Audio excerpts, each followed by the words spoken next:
My name is Bob Pollack. I'm a biology professor and the director of the Center for the Study of Science and Religion at Columbia. And this is a seminar in our public seminar series. For the record, since we tape these and we put them up on the web, I'll say that it was 70 degrees out today. And though we had 130 email RSVPs, we have a somewhat smaller audience, and I take it it's the weather.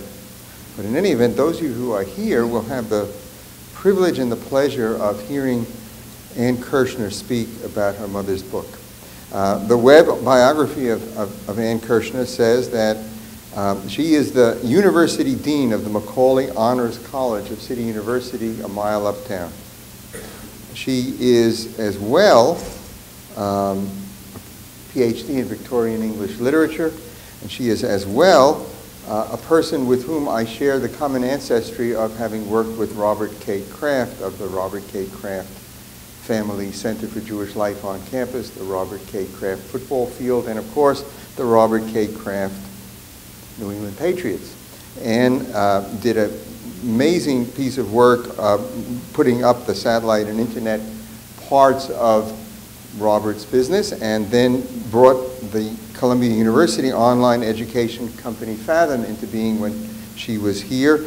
Ann is, well, let's see, her CV says, she serves on the board of directors of Apollo, of Public Agenda, of the Jewish Women's Archive, of the Open University of Israel, of the Princeton University English Department Advisory Council, and of House, which I don't know what House is. Maybe Ann will tell us. She's the author of Sala's Gift, which came out last year, Simon & Schuster, and that is what she will take as the text for her talk. I will say that it is beyond my comprehension how one can write what she wrote, how one can have survived what her mother survived, and how we are to understand that every spring in this time when so many events from Easter through Passover, through Holocaust Memorial Day, through Israel Independence Day occur as the flowers bloom as they do today. So rather than carry on myself, let me please introduce Ann, and let's see what she does have to say. Ann Kirschner. Thank you, Bob. Can you hear me okay? Okay, I'm going to wander, so I'm going to try and clip this on my pants. Thank you very much, Bob, and the Center for the Study of Science and Religion for the invitation to come here today. And I am glad it's a beautiful day. It's a good thing that it's a beautiful day. No, I don't want to do that. Okay, well, now we know that this works. So I'm going to be bold enough to make some observations today about history and what it means to kind of have history fall in your lap. And I guess I'm a historian in the sense that we're all historians. We all have histories. But in addition to our personal history, we're all part of a history that's going on around us. That's why we get such a kick, I think, out of seeing things like the New York Times from the day we were born. We were born, obviously the most important moment in our life and in our parents' year at least, and yet all of this other stuff was happening around us. So it's the connection between those two things that really interests me, the connection between your personal history when that in some way collides with public history, and that's what I'll be talking about. So this is a picture that I grew up with, and that's my mom over there. And I knew the name of this person. I knew her name was Ann Kirschner, but what she had been to my mother, other than a friend, is what my mother would say. That's really all I knew. I knew my mother was a survivor, and I knew that they were friends from the old country. But if I would ask a question, my mother would get this sort of faraway look in her eyes, and her eyes would sometimes fill with tears. And so after a while, it was clear in our family that you just didn't ask those questions because they were likely to make your mother cry. So we just stopped asking. But this picture always haunted me. Why were they looking at each other so lovingly? This jaunty lady on the left, what did she mean to my mother? So in a way, what I'm going to talk about is how you decode a picture like that. And I could have called this talk a history of a history or history of an accidental historian, but it seemed to me that there were really 4 phases that I went through. Prehistory, discovery, the long sleep, and then the part that I think I'm still on, new paths, new partners, and new tools. So this does not look like a collection of business cards from a historian. This is really the collection of business cards for what I've been doing since college. And I put this together for a bunch of curious students and then realized how weird it must look. And I'm probably the only person who can rationalize this strange collection of addresses. And the way I rationalize it is, what's always interested me is storytelling and how storytelling changes as technology changes. I've always been interested in texts. That's what drew me first to taking a PhD in English. And as stories go from oral history to handwritten manuscripts to mass-produced books to radio and television and digital media online, that's more than a change of format. It seems to me that it really changes everything. It changes your sense of truth. It changes your sense of the relationship between facts and a reader or an audience. And one of the things that's been so interesting to me as this project has evolved is that it went from a collection of letters in no particular order to an exhibit, to a book, to a documentary film, to a play. And each one of those formats, it seems to me, is a very different telling of the tale. So, so those are some of the steps along the road to my becoming an accidental historian.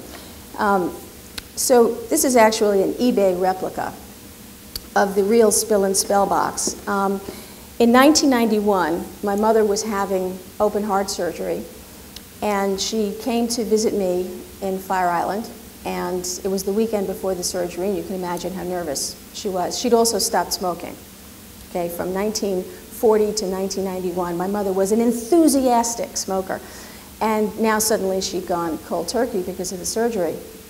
So she was already feeling kind of grumpy, and she came out and waited until no one else was around, and then she brought me this box and just sort of handed it to me, and I figured she was bringing me her jewelry for safekeeping. But it wasn't her jewelry. What was inside was a small leather portfolio that was filled with paper, and almost everything I'll talk about today really came out of that box. So all I could see initially was that I couldn't read any of these languages. I could tell the difference between German and Polish, and I could see certain markings on the letters that looked interesting, like the Nazi stamps, but I couldn't tell you any more than that, and my mother said, these are my letters from the war. These are my letters from camp. Now, camp, when I was growing up, meant concentration camp. It didn't mean, you know, Camp Wanatippecanoe. So I knew immediately that she meant concentration camp, but that was the first link in what would then take me years and years to put together, because she had never spoken to me before that moment about anything other than the basics, sort of name, rank, and serial number. Sala, youngest of 11 children, born in Sosnowiec, Poland. And so for the first time, with this bewildering pile of letters, I felt like I was being given the keys to her past. Phase 1, discovery. I'm not a historian, right? So I didn't take lots of courses in world history. So the first part of this was really trying to figure out what had happened to my mother, how to set these letters in some sort of context. And that's Sosnowiec, Poland, where my mother's from, very close to Auschwitz. And the story of what happened to my mother is very much about the Jews of Western Poland, which is a different story from what happened to the Jews in Eastern Poland. This part of Poland where my mother was living was annexed by Germany. And when the Germans first came across the border, Sosnowiec was one of the first places they came. It's an industrial area, lots of mines, and Himmler put a man in charge named Albrecht Schmelt. And Schmelt was an enterprising sort, and he realized that with the combination of businesses that the Germans would need and the incredible concentration of Jews in that area and the helpful guidance of a Jewish governor who collaborated with the Germans, that this would be a perfect place to locate a slave market. And so Schmelt set up his office in Sosnowiec, Poland. And in September 1940, a letter arrived at the home of my grandparents. That's my grandfather, Josef Garnsash, and my grandmother, Hannah Garnsash, after whom I'm named, and my mom at around 13 years of age. Schmelt created a census of the Jews in the area, again, with the help of this Jewish governor. So they knew how many Jews there were and how old they were. And they levied a head tax. And if you could pay the tax, nothing would happen to you. This, again, is 1940, very early in the war. But if you couldn't pay the head tax, then someone had to go to what they called a labor camp, Arbeitslager. My mother's family was extremely religious, extremely poor. There was no money to pay the tax. And the letter said that my mother's sister Reisel was required to go to the camp. My mother, although she was 2 years younger, she was 16, Reisel was 18, my mother said, you know what, I'll go in Reisel's place. In fact, she insisted on it because she felt that she was more outgoing and somehow, whatever this strange thing was called a camp, she would survive it better. The letter said they would be paid, that they'd be gone for 6 weeks, and that if someone went from the family, nobody else would be bothered. So she volunteered to go and showed up on October 28th, 1940 at the train station in Sosnowiec. And, you know, Sosnowiec was a city of about 130,000. This was not Fiddler on the Roof, shtetl. Of the 130,000, about 30,000 were Jews. And the reason I can be so very sure of the date is because my mother began a diary, literally, that says, from the train station in Sosnowiec, time of leaving in Sosnowiec. And the diary describes her leave-taking of her parents. Most of the time, as I was getting familiar with the material in that box, I wasn't hearing my mother's voice at all. There are about 350 letters, and they were written to my mother. So you rarely hear her speaking. The diary is one of those times. And what you hear is the voice of a very strong-willed 16-year-old girl who thinks she's off for an adventure. And the adventure started immediately because at the train station, while her mother was saying goodbye with tremendous anxiety and grief, here was her baby going off to who knows where. And there were very few women. It was mostly men who were being taken away.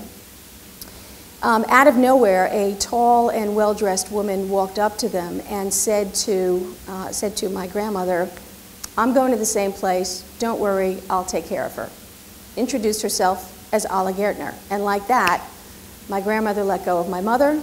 My 16-year-old mother walked off with Alla to the waiting train station.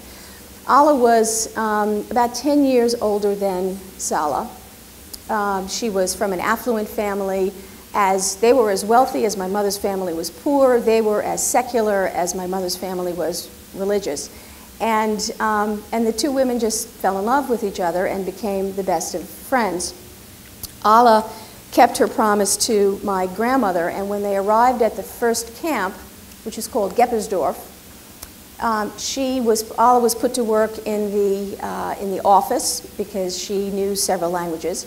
My mother volunteered as a seamstress, and Alla shared her food, her private room, all of that with my mother.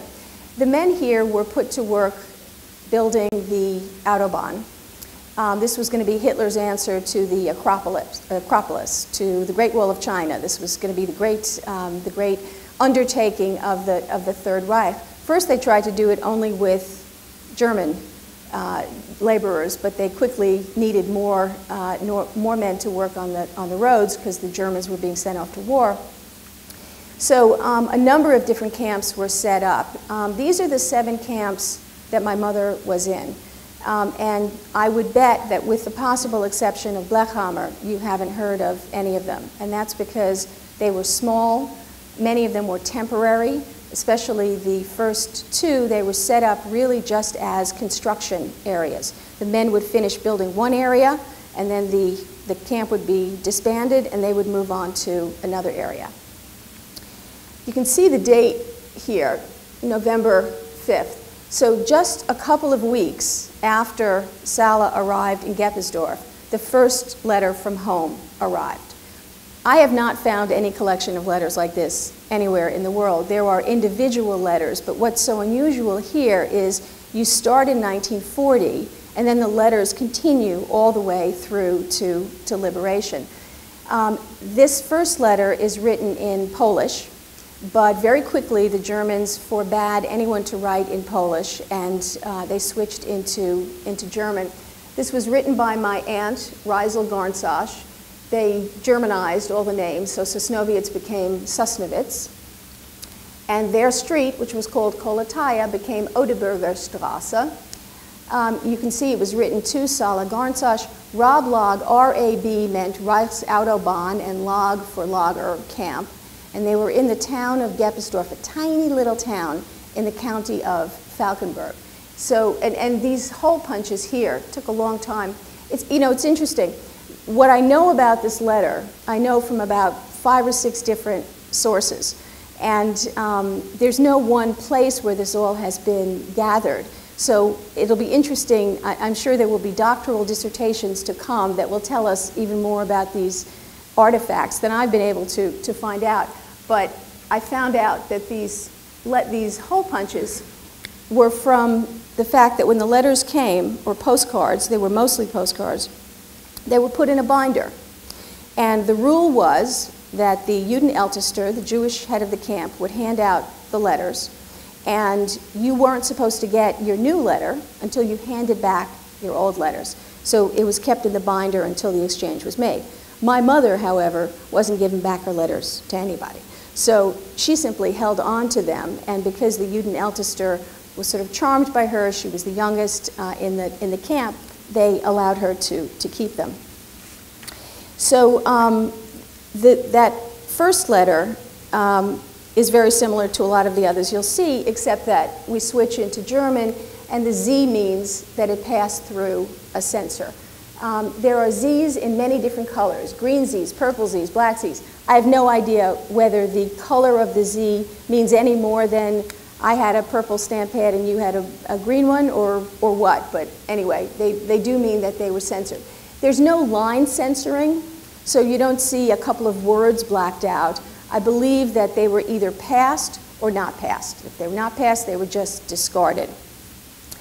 I circled this here because this was the family, the Pacha family, that my mother worked for.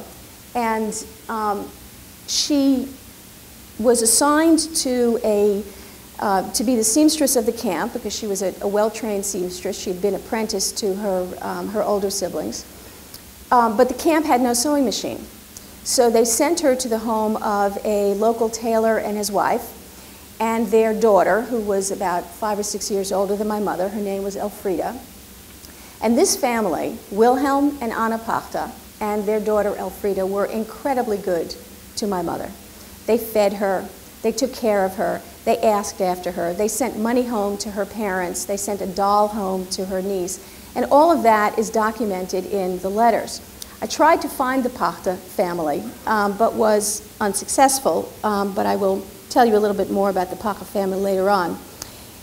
When the camp was encircled with barbed wire, and my mother was no longer sent out to sew at the home of the Pacha family because the camp got its own sewing machine, they lost contact. And this was a terrible blow for Sala because the family had been so nurturing to her.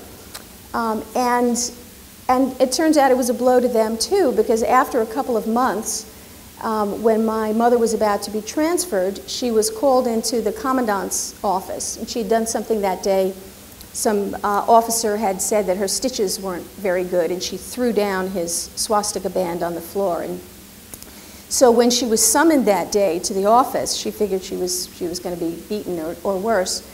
And she walks into the office, and there's a young German with a swastika on, an SS officer, she believes, and he says, "Are you Sala Garnsosh?" And she says, "Yes." And he pushes a box to her. He says, "This is from my parents and from my sister." The Pollack family had sent him into the camp to deliver this box of food. And the availability of compassion from the Pollack family and from Allah, I think, was a tremendous grounding for her in 1940 and 1941. So in 1942, she had a different sort of grounding, and that was a romance in one of the camps. This picture was actually taken inside the camp. This man's name is Harry Haubenstock. You can see he's all dressed up in a borrowed suit. He's wearing his Jude star on his double-breasted suit, and that's my mom. I actually have the blouse that she's wearing under her jacket there. How this picture came to be taken and developed, I don't know, but Harry wrote her about 35 love letters. He wrote a really fine German. He was from that area in Czechoslovakia that was German and Czech and German and Czech, and so his language was very eloquent. And they considered themselves engaged. My little bride, he would call her. And they hoped to be married after the war, but believing that they probably would be separated, they said, well, if we are separated, we'll meet in Prague. And then they were separated. Her family, meanwhile, back in Sosnowiec, things are getting worse and worse. In 1942, there was a major deportation in Sosnowiec. This was August 19th, 1942. At least 10,000 Jews were brought together in a sports field in Sosnowiec, and over the course of days, a methodical sorting out was done, and the elderly people or those who couldn't work, pregnant women, children, were taken to one part of the field and then later taken to Auschwitz, and that's when my grandparents and many family members went to Auschwitz. Another part of the field was reserved for people who looked like they could work, and my two aunts were taken to that part of the field. And then there was a third part, which was for people who had proper working papers. Ann Kirschner had returned to Sosnowiec, and she was in that part of the field. The two sisters were taken to a camp, and these letters are really rare because Ruja Garnsosh writes to her sister Sala Garnsosh from her camp in Nizalz to my mother's camp, now in a place called Schatzlar. So the letters continued, and this deportation, this major deportation, you can read about it in eyewitness accounts. You can interview survivors who were there. I actually have 3 letters that were sent to my mother by one of her sisters, by Allah, and by one of her friends that describe these events. So the German censors were not censoring information like this. There are some things that are written in code. In fact, in one of those letters about the deportation, Sala's friend says, there was such a wedding, everyone was taken. Well, a wedding? What exactly is she talking about? It took months, maybe even a year, before my mother suddenly remembered that a wedding was code for a deportation. And so when you read in the letters that there was a big wedding and I wasn't invited, what she's saying is there was a deportation and I wasn't taken. Allah was the only one then who continued to write to my mother. Again, my mother was one of the first taken in 1940. Auschwitz doesn't become fully operational until 1942. And the Jews in Western Poland remained, for the most part, outside of ghettos until the spring of 1943, really quite late in the war. So we have letters from Allah that are written on the stationery of the office she worked in that were written in July 1943. In August 1943, the ghettos were emptied, and there were no letters from the outside world after 1943. However, in 1944, 1945, there are letters, mostly these charming birthday cards that were written by my mother's friends. It was a group of women that had been together at this point, some of them for 2 or 3 years. They were like sisters, camp sisters. And they wrote beautiful poems to each other, and my mother, who clearly has the soul of an archivist. My mom, by the way, just celebrated her 84th birthday. She saved absolutely everything. During the last days of the war, in 1945, most of the work stopped. The women at this point were working on huge textile machines. And the overseer of the camp tried to be as good to them as she could. It was a woman named Machova. And I was told, not only by Sala, by my mother, but by other people, that right after liberation, the Russian army, which was the liberating army, gave the women guns and said, here are the SS who were your guards, kill them. And the women didn't want to kill them. They said, we've had enough of that. And in fact, they tried to protect this one woman, Machova, whom they believed had been as good to them as they possibly could. And then they all began to scatter to the winds. This picture was not one of mine. This is from the Holocaust Museum, and this is from Bergen-Belsen, from the liberation of Bergen-Belsen. And I show you that because my two aunts, Reisel and Blima, after liberation, well, they were liberated in Bergen-Belsen. They were on a death march where they walked about 300 miles in the winter of 1945 without shoes, without clothes, and then were liberated, more dead than alive, in Bergen-Belsen. They were then taken to Sweden, and this is the first letter that Reisel writes after the war when she and Sala find each other. That's a picture of Reisel, and that's my other Aunt Blima.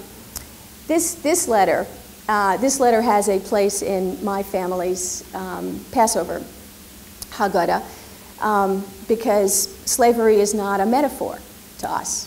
Sala was a slave. And reading that letter during Passover is always a very personal and important moment to us. It's hard to believe what they all went through.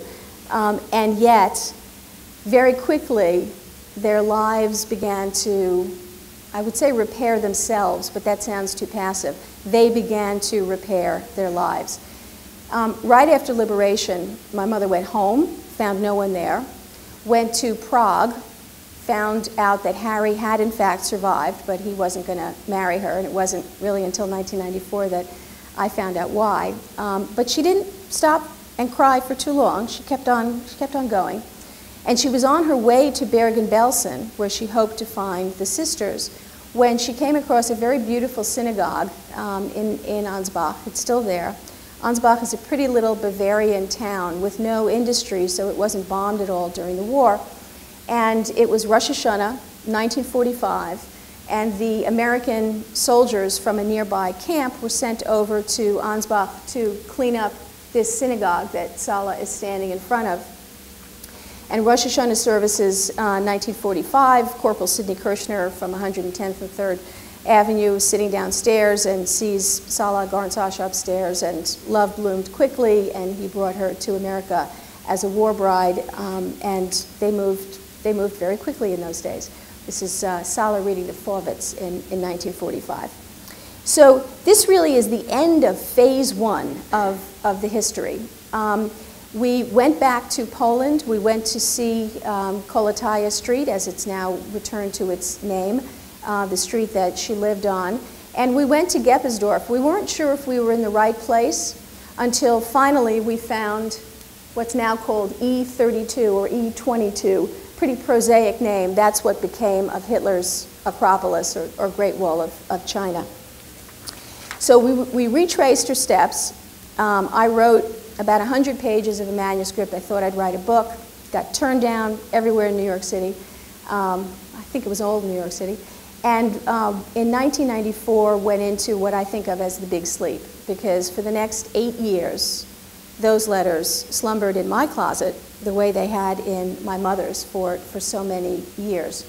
It wasn't as if I wasn't doing anything. I did have a family and 3 children, and that's when I started NFL.com and SuperBowl.com, came to Columbia, started Fathom. So I wasn't being lazy, I just really wasn't sure what to do next. And what woke me up was the death of Reisel.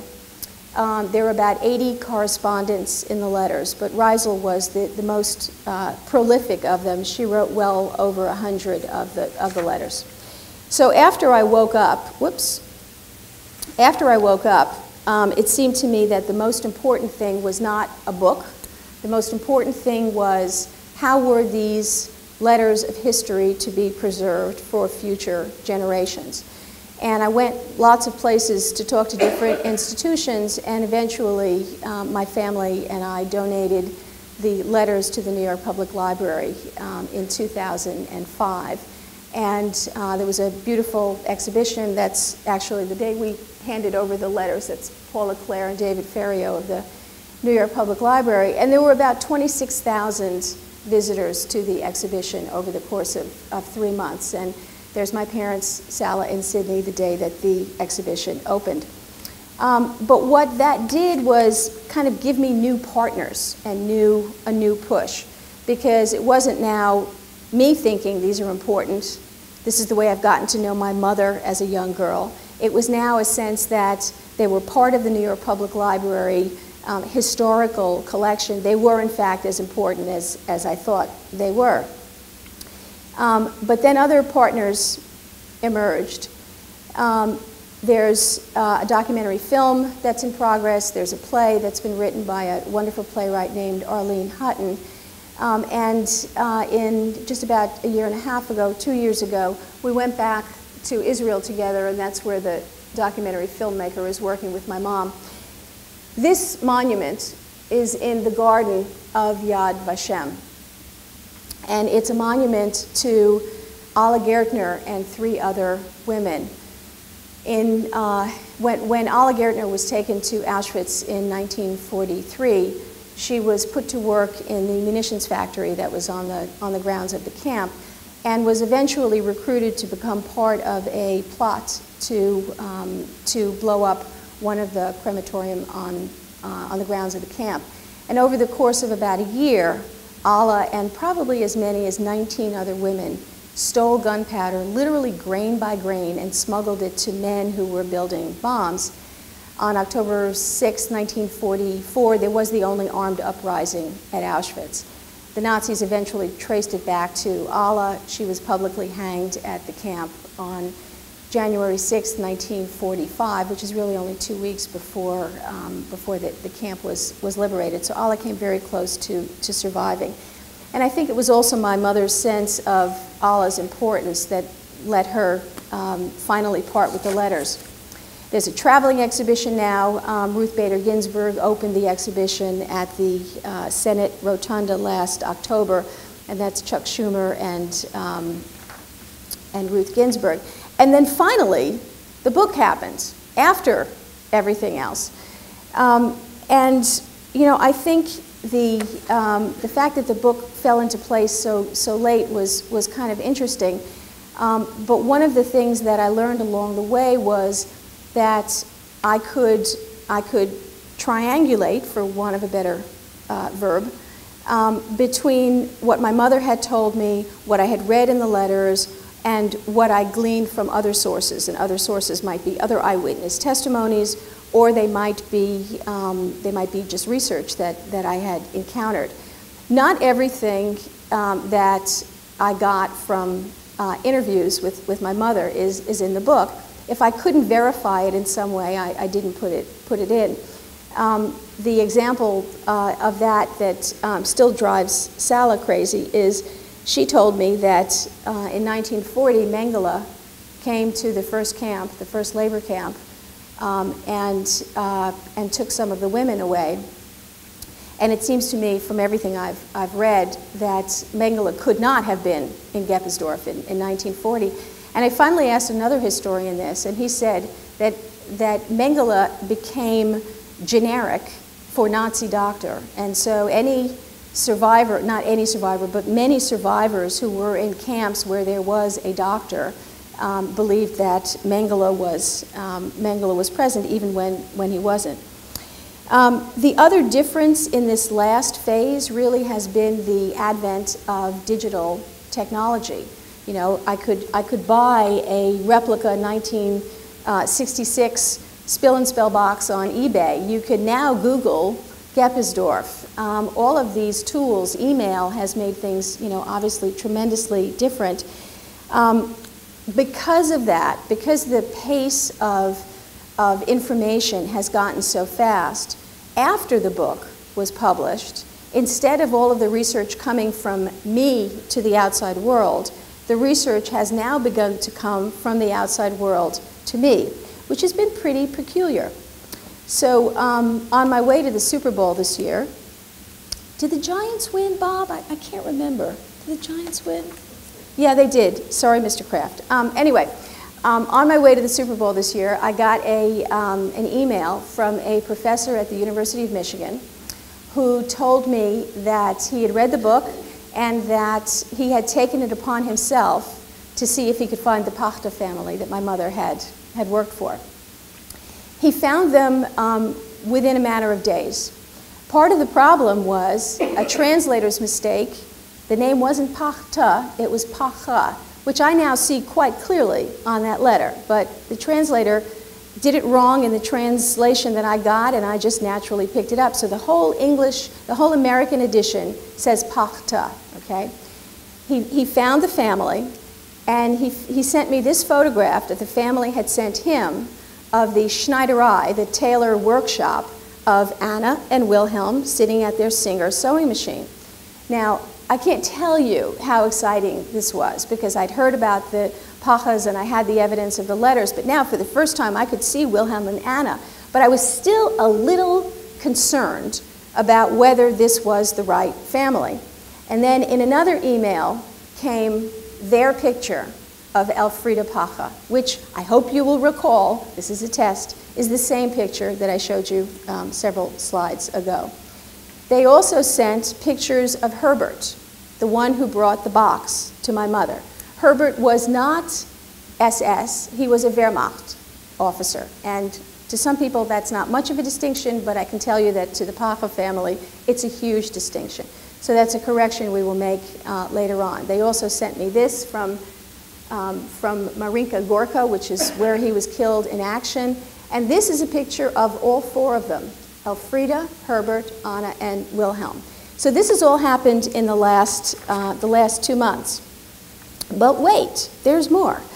The same wonderful German professor found a researcher in Germany, a professor of history, who is researching the camps in Czechoslovakia, one of which my mother was in, and found a petition that the women signed right before liberation, trying to protect Machova, the woman that they felt had been good to them. And there you can see Sala's signature right there. So the German edition of Sala's Gift, which is not going to be called Sala's Gift, but Sala's Secret, Sala's Geheimnis, will have much more of well, it'll have some of these corrections. This one in particular actually happened too late. So that's the history of history, what happened to me through what was for me a remarkable series of coincidences. I guess when I think about the trust that my mother gave me that day, I think it's really pretty generous of her to have allowed us to learn what we learned. The same, I mean, she did not give me a set of instructions to be a historian or to do anything with these letters, but felt that whatever I did with them was fine. That same trust is really now my turn to grant to other historians, whether they're formal historians or more accidental historians like me. And that would include the people who put together the exhibit, the documentary filmmaker, the playwright, the woman who's going to write her dissertation and now use this information on Machova. As soon as a story is out, you lose control. And so far, the partnerships that I've had have been extraordinary and have brought as much integrity to the story as I could have wanted, and I hope that remains to be true. So that's what I'd like to tell you about today, and I hope you'll have some questions for me. Thank you.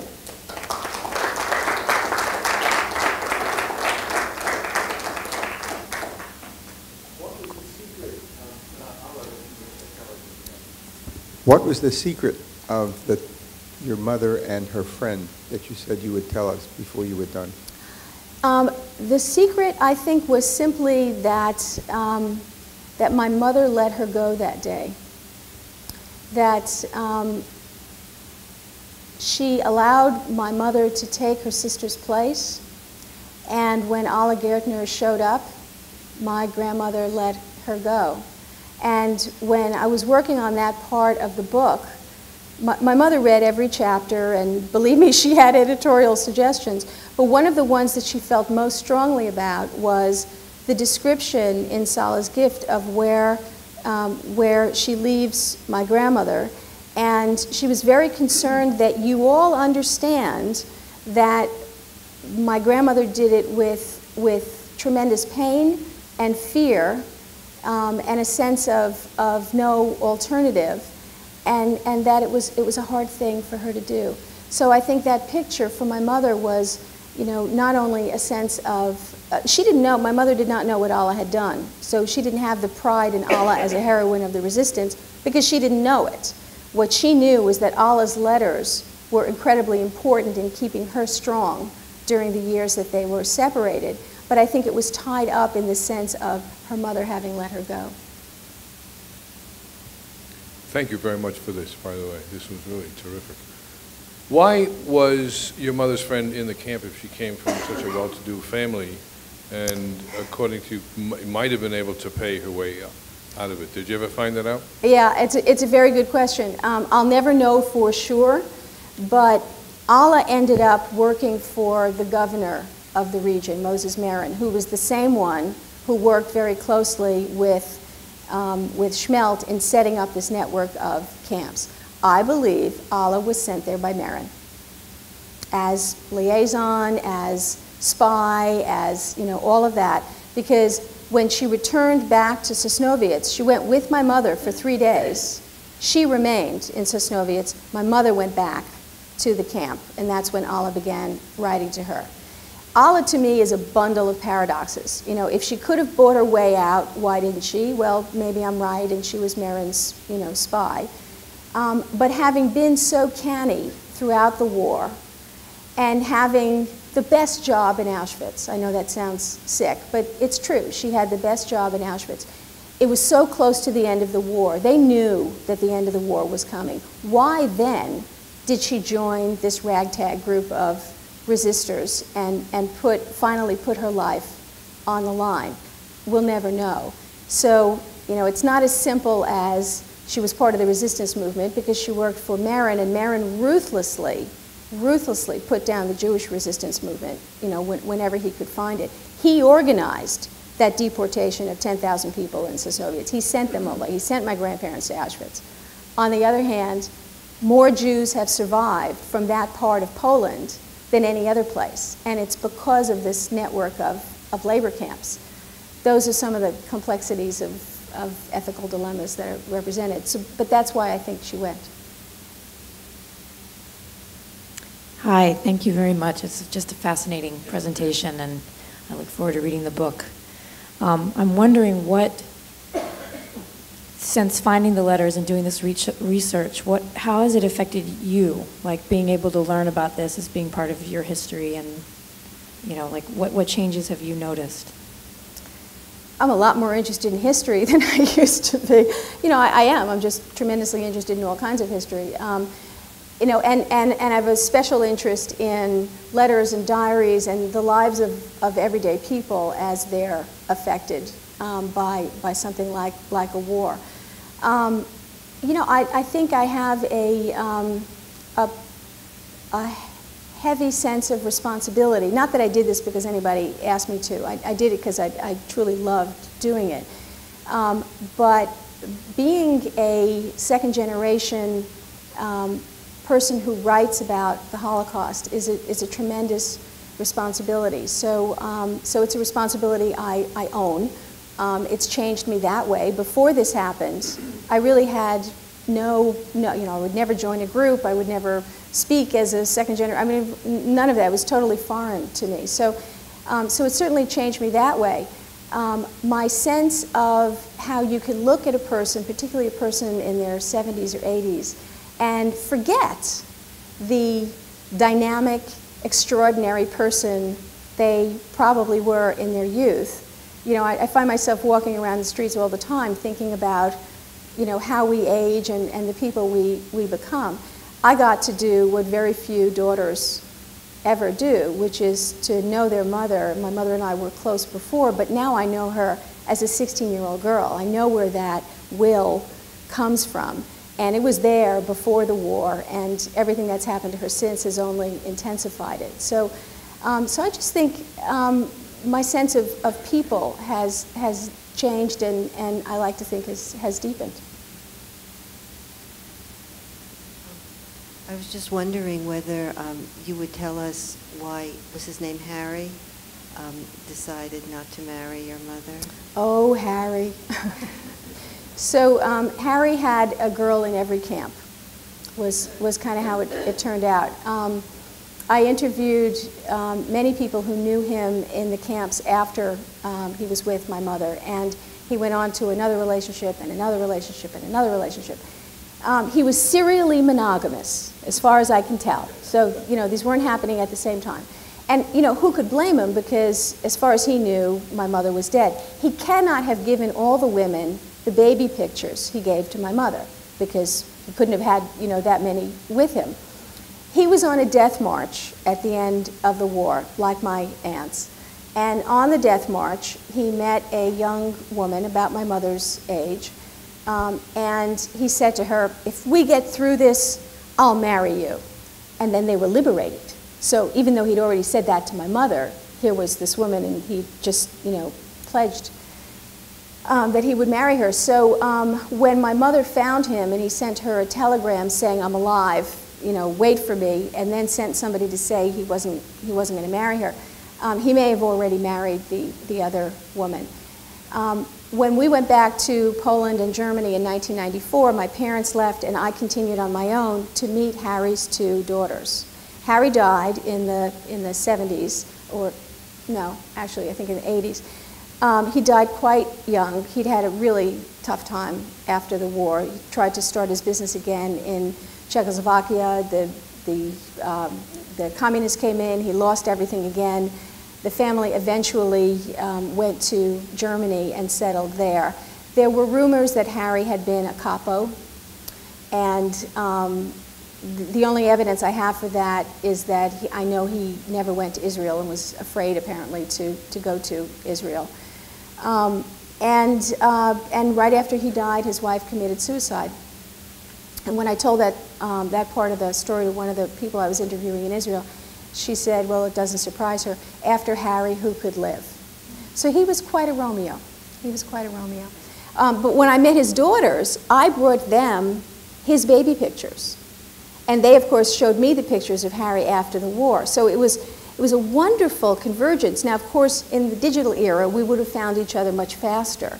But this happened laboriously through letters, and you know, it took a long time to find them. It's on my mind to give them a heads up before the German edition comes out, which is only 3 weeks from now.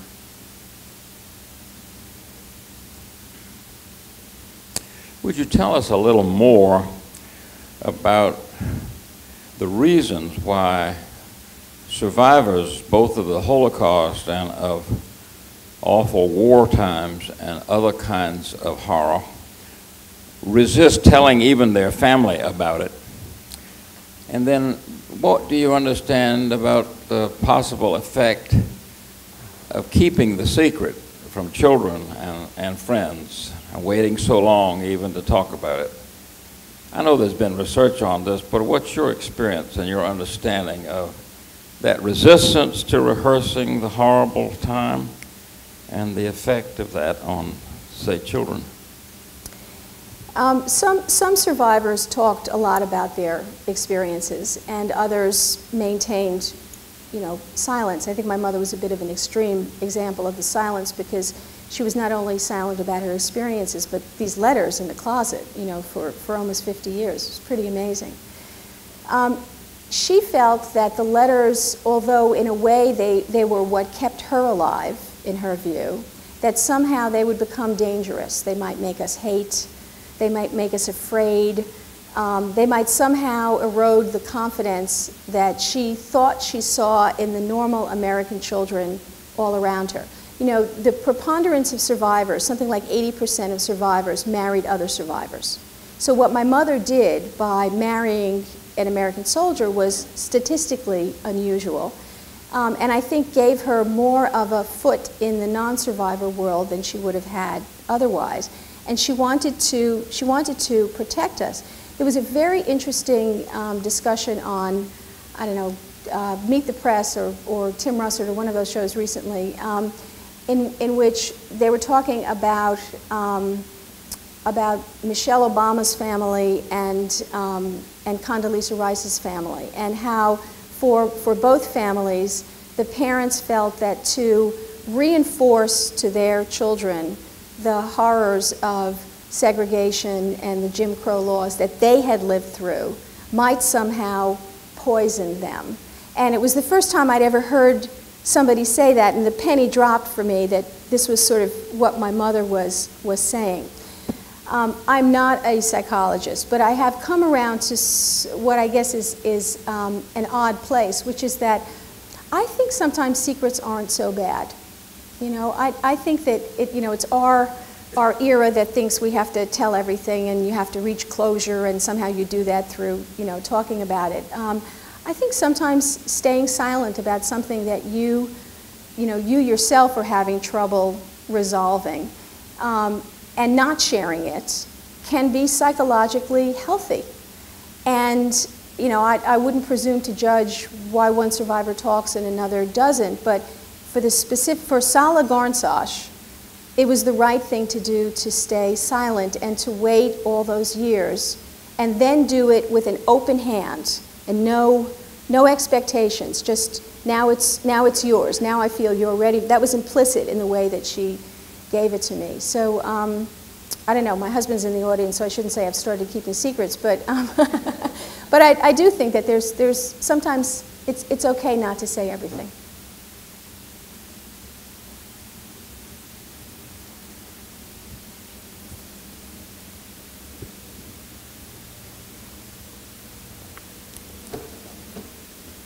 Just one last thought on why your mother's friend might have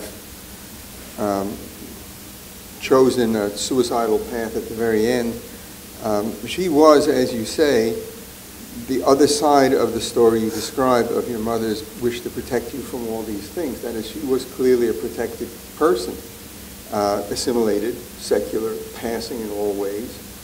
And it strikes me as plausible that she might have finally, by her final experience, understood her previous collaboration meant she had to do that.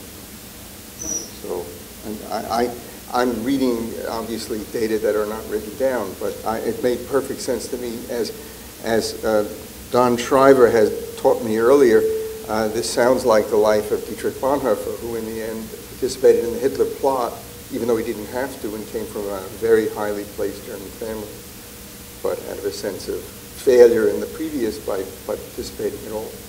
Anyway, thank you, Ann Kirschner. Thank you. Thank you. Thank you.